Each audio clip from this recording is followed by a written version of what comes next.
And on this Thursday, February 6th, 2025 edition of Newsmakers, President Trump spoke this morning at the National Prayer Breakfast. Trump said the Biden administration cut back on religious freedoms, and he'll undo that. I will be creating a brand new presidential commission on religious liberty. It's going to be a very big deal, which will work tirelessly to uphold this most fundamental right. Trump also said he's tapping Attorney General Pam Bondi to lead the effort to root out anti-Christian bias nationwide. The mission of this task force will be to immediately halt all forms of anti-Christian targeting and discrimination within the federal government, including at the DOJ, which was absolutely terrible, the IRS, the FBI, terrible, and other agencies. Saying that Americans need God, Trump said the country is and always will be one nation under God. From the earliest days of our republic, faith in God has always been the ultimate source of the strength that beats in the hearts of our nation. We have to bring religion back.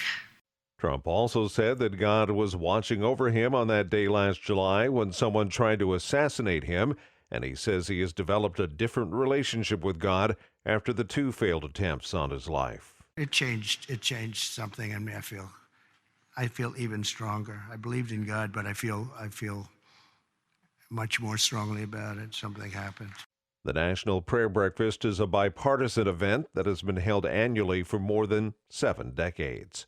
President Trump is ready to take his fight against transgender athletes to the International Olympic Committee. Trump wants the IOC to change everything having to do with the Olympics and having to do with this absolutely ridiculous subject ahead of the 2028 Summer Games in Los Angeles. Trump made the remarks while signing an executive order designed to keep men out of women's sports.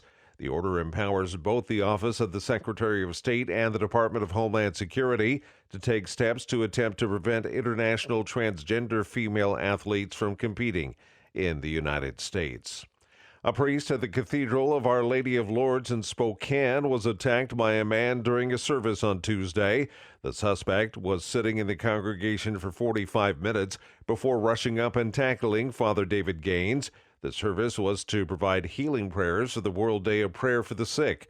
A bishop and others in the congregation rushed to help. Father Gaines was able to deflect the punches and wasn't seriously injured. The suspect was arrested and charged with assault.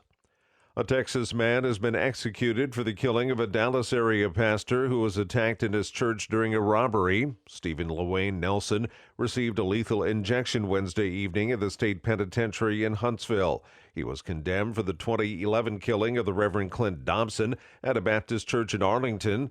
Dobson's secretary was severely beaten and left for dead, but survived the attack.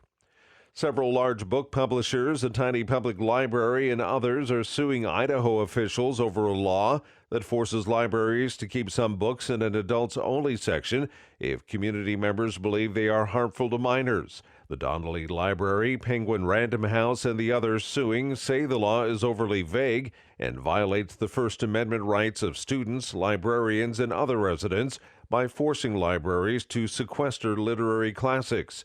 Similar cases have been filed in Arkansas, Iowa, Florida, Texas, and other states, with laws restricting access to books in libraries or schools. And that's Newsmakers for this Thursday, February 6th, 2025 edition. I'm Keith Black.